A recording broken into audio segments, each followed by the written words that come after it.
Hello, Steve Arts 89. Well, the big news for Madonna is that they are apparently re-releasing Bedtime Story. This seems a tad bit random, and there's no news, no real news, no real information. Are they doing a big special edition with new packaging? Are they doing something for collectors? Are they adding demos and unreleased tracks or extended editions or dance mixes or anything? All we have is Madonna arriving around in a pink slip dress and some stilettos and some that's like, what does that have to do with the album? I don't know, but I watched it and I'm like, okay.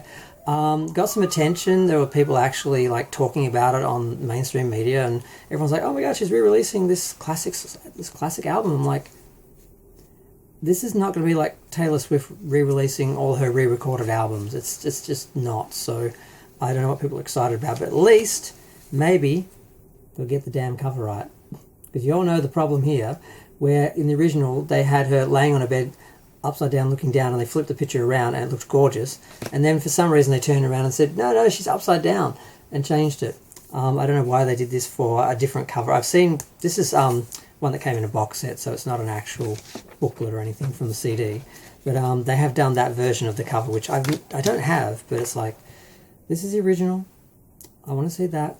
Now I know they've done a vinyl version. I think it was in a nice whatever colour this is, this blue-green colour, I don't know what it is. Sometimes it looks blue, sometimes it looks green to me, teal or something. I think they did a pink one, or maybe they did a 2-disc one, and one was pink and one was teal, like the writing is pink. I think that's what they did. I don't know.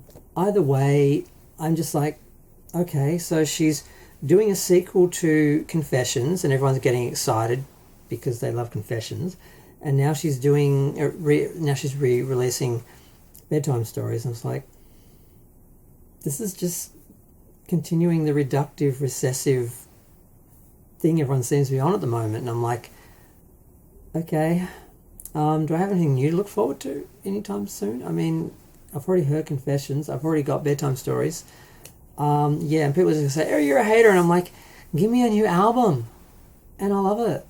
I loved Madam X. I hated the promotion and the way she went with some elements of it.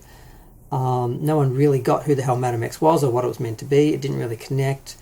It wasn't memeable. No one really got it, and the tour was a disaster, and it just no one got it. It just didn't work. Now the album itself is artistically sound. The music is good. The songs are beautiful, but it just wasn't a good pop album. It just didn't connect and didn't make any waves. And she hasn't done anything since, unfortunately. The Suddenly Enough Love re-release of the singles that all were number ones on the DJ set chart is what I'm going to call it, because it's not actually a real chart, but that got a lot of attention, and that sort of helped the Celebration tour, and that was seen as a greatest hits tour, which people were a little disappointed because it wasn't really greatest hits, but it did feature a lot of her back catalogue, although she still didn't give Rescue Me the justice it deserves. But I just want a new album where she actually either does something really interesting and creative, or she does something really cool and popular that we can dance to. One or the other. Give us pop music we can dance to, like Little Bimbos, or give us something really artful and creative that we can dig our teeth into and really explore. I don't feel like we're getting either of that at the moment, but we'll see. We'll see what comes first and what works and what doesn't, and I don't know.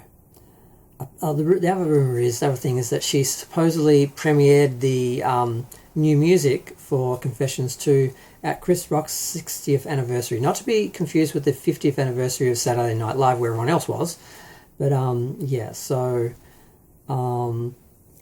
if it's available, to the point that they can take it to a party and play it for friends, I'm pretty sure it can't be too far from being released. But then again, we see these stupid old school release patterns where they wait 7 months to roll something out, and in the meantime everyone's over it and it's already been leaked and everyone's seen every element of it. So I don't know, she seems to be following the same process of releasing an album without the support of a studio or a label, and she really should just act like she's like a new artist and just do what they're doing and release that way. But I smell disaster coming, but it's unclear. But yeah, I just had to say, Bedtime Stories re-released, not a bad thing, but is it going to offer us anything? Am I going to feel the need to buy it? Like, am I going to have a reason to buy it, or is it just going to be an excuse to sell a few more records but not make enough of a dent to get back that UK record? Because Miss Taylor Swift, using all her re-release albums and counting them all separately, has 13 number one albums, and Madonna and has 12, and she's tied with the Beatles. So if Madonna can get another number one album out of Confessions 2, she'll be tied with the Beatles as well, and Taylor, but then the next album, it'll be like Taylor, Madonna for the rest of eternity, I think.